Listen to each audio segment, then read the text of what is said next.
ഇന്ന് ഞാൻ സംസാരിക്കുന്നത് വെറും ഒരു രാഷ്ട്രീയ വാർത്തയെക്കുറിച്ചല്ല, മറിച്ച് ലോകം മുഴുവൻ അത്ഭുതത്തോടെ നോക്കി നിൽക്കുന്ന ഒരു മനുഷ്യന്റെ കഠിനാധ്വാനത്തെക്കുറിച്ചും നമ്മുടെ രാജ്യത്തിന്റെ മാറിയ മുഖത്തെക്കുറിച്ചുമാണ്. നമ്മളേക്ക് ഒരു ജോലി ചെയ്യുന്നവരോ അല്ലെങ്കിൽ വീട്ടിലെ കാര്യങ്ങൾ നോക്കുന്നവരോ ആണെങ്കിൽ ഒരാഴ്ച കഴിയുമ്പോഴേക്കും ഒന്ന് വിശ്രമിച്ചാൽ മതിയായിരുന്നു എന്ന് ചിന്തിക്കാറുണ്ട്. ഒരു ഞായറാഴ്ച കിട്ടിയാൽ ഫോണൊക്കെ മാറ്റിവെച്ച് ഒന്ന് ഉറങ്ങാൻ നമ്മൾ ആഗ്രഹിക്കും. സാധാരണ മനുഷ്യരുടെ സ്വഭാവമാണത്. എന്നാൽ കഴിഞ്ഞ 25 വർഷമായി, അതായത് ഏകദേശം 9,000-ലധികം ദിവസങ്ങളായി, ഒരു ദിവസം പോലും അവധിയെടുക്കാതെ, ഒരു ഞായറാഴ്ച പോലും വിശ്രമിക്കാതെ ജോലി ചെയ്യുന്ന ഒരാളെ കുറിച്ച് ചിന്തിക്കാൻ നിങ്ങൾക്ക് കഴിയുമോ? അതും ഉത്തരവാദിത്തങ്ങൾ കുറഞ്ഞ ഒരു ജോലിയല്ല. ലോകത്തിലെ ഏറ്റവും വലിയ ജനാധിപത്യ രാജ്യമായ ഭാരതത്തിന്റെ ഭരണചക്രം തിരിക്കുന്ന വ്യക്തി. ഇത് കേൾക്കുമ്പോൾ നമുക്ക് ഒരുപക്ഷെ അതിശയോക്തിയമായി തോന്നാം. പക്ഷെ ഇത് പറഞ്ഞത് നമ്മുടെ നാട്ടിലെ ഏതെങ്കിലും രാഷ്ട്രീയക്കാരനല്ല, കാനഡയുടെ പ്രധാനമന്ത്രി മാർക്ക് കാർണിയാണ്. അടുത്തിടെ ഇന്ത്യയിൽ വന്ന അദ്ദേഹം നമ്മുടെ പ്രധാനമന്ത്രി നരേന്ദ്രമോദിയെ കണ്ടു.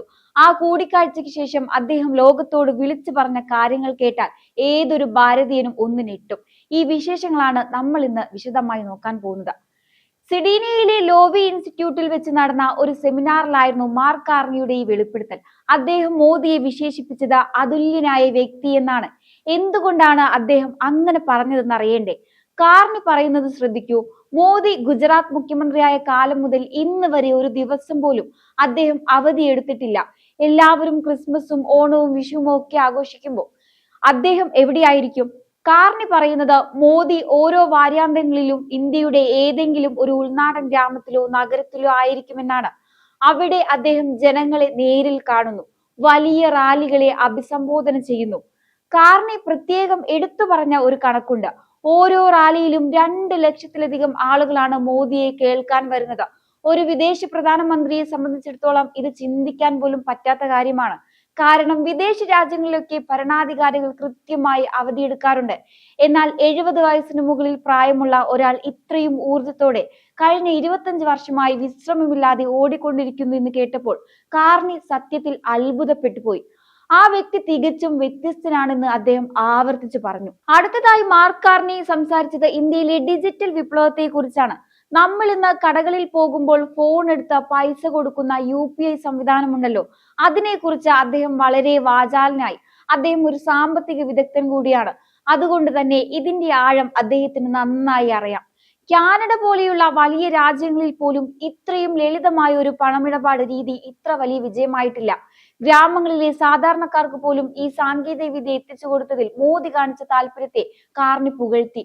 പണ്ട് ബാങ്കിന്റെ പടി കയറാൻ മടിച്ചിരുന്ന പാവപ്പെട്ട ജനങ്ങൾ ഇന്ന് അവരുടെ മൊബൈലിലൂടെ ലക്ഷക്കണക്കിന് രൂപയുടെ ഇടപാടുകൾ നടത്തുന്നു. ഇത് വെറുതെ ഉണ്ടായതല്ല, മറിച്ച് സാധാരണക്കാരന്റെ ജീവിതം എളുപ്പമാക്കാൻ സാങ്കേതിക വിദ്യയെ എങ്ങനെ ഉപയോഗിക്കാമെന്ന മോദിയുടെ കാഴ്ചപ്പാടാണ് ഇവിടെ വിജയിച്ചത്.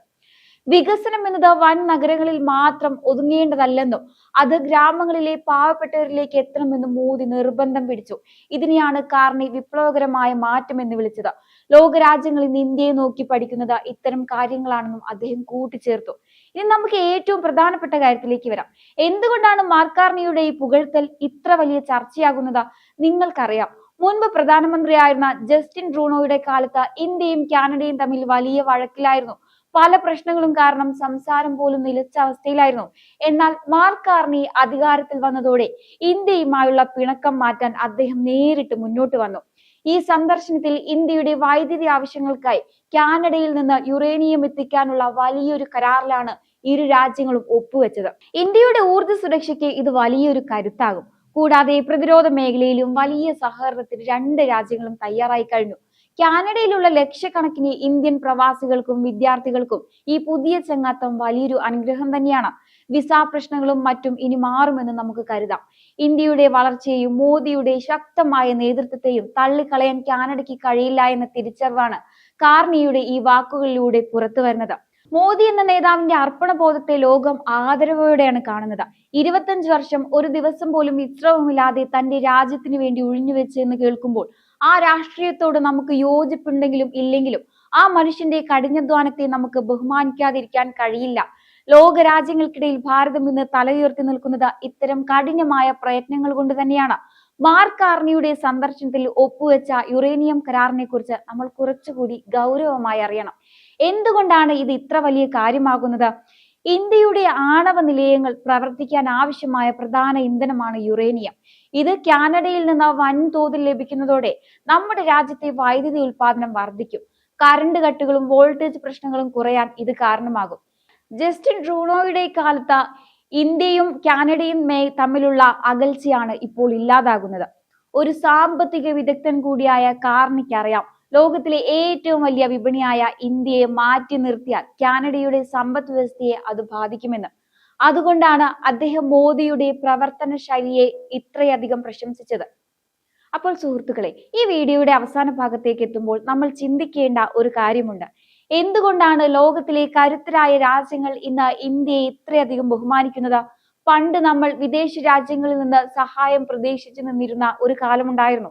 എന്നാൽ ഇന്ന് അത് മാറി. ഇന്ന് കാനഡയെ പോലുള്ള വികസിത രാജ്യങ്ങൾ ഇങ്ങോട്ട് വന്ന് നമ്മുടെ പ്രധാനമന്ത്രിയെ പ്രശംസിക്കുന്നു, നമ്മുടെ നാട്ടിലെ വികസനത്തെ മാതൃകയാക്കുന്നു. ഇത് വെറുതെ കിട്ടിയ ഒരു അംഗീകാരമല്ല, മറിച്ച് നമ്മുടെ നാട് കഴിഞ്ഞ കുറച്ച് വർഷങ്ങളായി നടത്തിയ കഠിനാധ്വാനത്തിന്റെ ഫലം തന്നെയാണ്. ഒരു വിദേശ പ്രധാനമന്ത്രി നമ്മുടെ നാട്ടിലെ സാധാരണക്കാരന്റെ കയ്യിലുള്ള മൊബൈൽ ഫോണിലെ പേയ്മെന്റ് ആപ്പിനെ കുറിച്ച് അത്ഭുതത്തോടെ സംസാരിക്കുമ്പോൾ സത്യത്തിൽ അദ്ദേഹം പുകഴ്ത്തുന്നത് നമ്മുടെ ഓരോരുത്തരെയുമാണ്. പുതിയ സാങ്കേതിക വിദ്യകൾ ഇത്ര വേഗത്തിൽ പഠിച്ചെടുക്കാനും അത് ജീവിതത്തിന്റെ ഭാഗമാക്കാനും കാണിച്ച ഭാരതീയരുടെ കഴിവിനെയാണ് അദ്ദേഹം അഭിനന്ദിക്കുന്നത്. ഇത് കേൾക്കുമ്പോൾ നമുക്ക് ഓരോരുത്തർക്കും അഭിമാനം തോന്നേണ്ടതാണ്. കാരണം ലോകം ഇന്ന് ഇന്ത്യയെ നോക്കുന്നത് വിസ്മയത്തോടെയാണ്. മറ്റൊരു വശം കൂടി നമ്മൾ ചിന്തിക്കണം. ഇന്ത്യയും കാനഡയും തമ്മിലുള്ള ഈ പുതിയ സൗഹൃദം നമ്മുടെ നാട്ടിലെ സാധാരണ കുടുംബങ്ങൾക്ക് എന്ത് മാറ്റമാണ് ഉണ്ടാക്കാൻ പോകുന്നത്? നിങ്ങൾക്കറിയാം, നമ്മുടെ നാട്ടിൽ നിന്ന് ഒട്ടേറെ കുട്ടികൾ ലോൺ എടുത്തും മറ്റും വിദേശത്ത് പഠിക്കാൻ പോകുന്നുണ്ട്. രാജ്യങ്ങൾ തമ്മിലുള്ള ബന്ധം മോശമാകുമ്പോൾ ആദ്യം ബാധിക്കുന്നത് ഇത്തരം സാധാരണക്കാരുടെ സ്വപ്നങ്ങളാണ്. എന്നാൽ ഇപ്പോൾ മാർക്ക് കാർണി നൽകിയ ഈ ഉറപ്പുകൾ ആ സ്വപ്നങ്ങൾക്ക് ചിറക് നൽകുന്നതാണ്. ഇനി അങ്ങോട്ട് കൂടുതൽ സമാധാനത്തോടെ നമ്മുടെ കുട്ടികൾ അവിടെ പഠിക്കാനും ജോലി ചെയ്യാനും സാധിക്കും. അതുപോലെ തന്നെ കാനഡയിൽ നിന്ന് വരുന്ന നിക്ഷേപങ്ങൾ നമ്മുടെ നാട്ടിൽ പുതിയ ഫാക്ടറികളും കമ്പനികളും തുടങ്ങാൻ സഹായിക്കുകയാണ്. നിങ്ങളുടെ മക്കൾക്ക് സ്വന്തം നാട്ടിൽ തന്നെ നല്ല ജോലി കിട്ടുന്ന ഒരു കാലം വിദൂരമല്ല എന്ന് നമുക്ക് പ്രത്യാശിക്കാം. പ്രധാനമന്ത്രി മോദിയുടെ ആ 25 വർഷത്തെ സേവനത്തെ കുറിച്ച് പറയുമ്പോൾ അത് നമ്മൾ ഓരോരുത്തർക്കും നൽകുന്ന സന്ദേശം ഒന്നേയുള്ളൂ: കഠിനാധ്വാനത്തിന് പകരമായി മറ്റൊന്നുമില്ല. രാജ്യം എപ്പോഴും വ്യക്തിയേക്കാൾ വലുതാണെന്ന ആ ചിന്തയാണ് ഇന്ത്യയെ ഇന്ന് ഈ നിലയിൽ എത്തിച്ചത്. രാഷ്ട്രീയത്തിനപ്പുറം ഒരു ഇന്ത്യക്കാരൻ എന്ന നിലയിൽ നമുക്കിന്ന് ലോകത്തിന്റെ ഏത് ഭാഗത്ത് പോയാലും അന്തസ്സോടെ നിൽക്കാൻ കഴിയുന്നുണ്ട്. കാനഡ പ്രധാനമന്ത്രിയുടെ വാക്കുകൾ ആ അന്തസ്സിനുള്ള ഒരു മുദ്ര ചാർത്തൽ കൂടിയാണ്. ഈ ഒരു മാറ്റത്തെ കുറിച്ച് നിങ്ങൾ എങ്ങനെയാണ് നോക്കിക്കാണുന്നത്? നമ്മുടെ നാടിന്റെ ഈ കുതിപ്പിൽ നിങ്ങൾക്കും സന്തോഷമില്ലേ? തീർച്ചയായും നിങ്ങളുടെ അഭിപ്രായങ്ങൾ കമന്റ് ബോക്സിൽ രേഖപ്പെടുത്തുക. മറ്റൊരു വിഷയവുമായി വീണ്ടും കാണാം. നന്ദി.